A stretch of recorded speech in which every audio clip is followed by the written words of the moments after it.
Hi, I'm Burt, an entertainment lawyer with Edwards Creative Law. I work out of the Toronto office, and I'm here today starting my multi-part series on record labels, major labels, and doing deals with them. So let's get started. So congratulations, you were offered a major label record deal. That is an accomplishment, but that's not the end. In fact, that is the first step in a multi-stage decision tree. So the things that have to be considered are, which label offered the deal to you? Do you want to be on that label? What are the terms of that deal? And would you maybe be better off on an indie? Or would you potentially be better off doing it on your own? And so who are the major labels? Well, there's Universal Music Group, which is the largest major label with 32% worldwide market share of the music market. There's Sony Music Group, second largest, with 23%.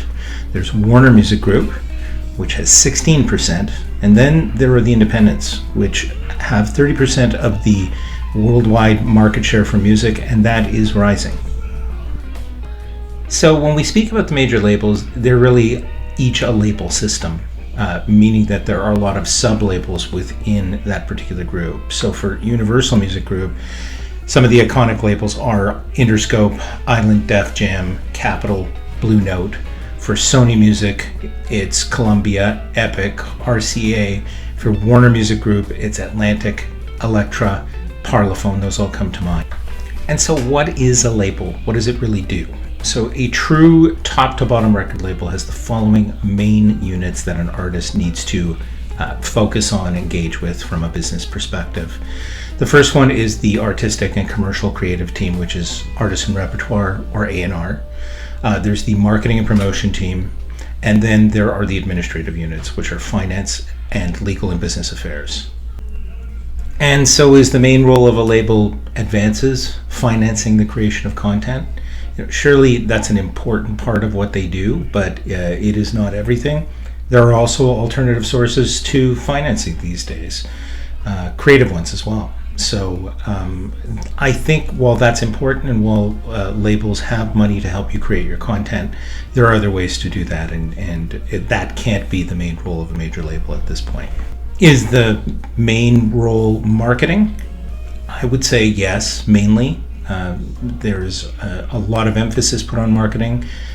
Major labels are marketing machines, essentially. They have access to insights, and what I mean by that is sales and consumption data, consumer data that can help you grow an audience or help them grow an audience. And they spend money on marketing too, whether it's internal staff or if they're out advertising and finding your audience, mapping it and trying to reach it. The other thing about marketing departments is that they're often pretty strategic and will strategically work with the sync and licensing department to find an opportunity to break you open, but also for you to create music that is syncable, that leads to opportunities.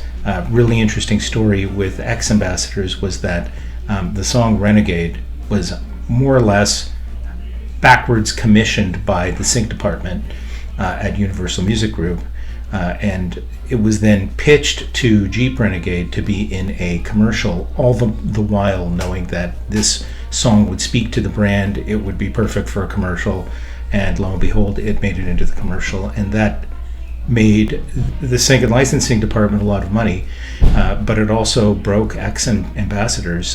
They weren't as well known before that, but having your song on television at a time when television was probably more important than it is now was a big deal. So that's how marketing at the major label level does work. There are opportunities there that don't exist necessarily for independents.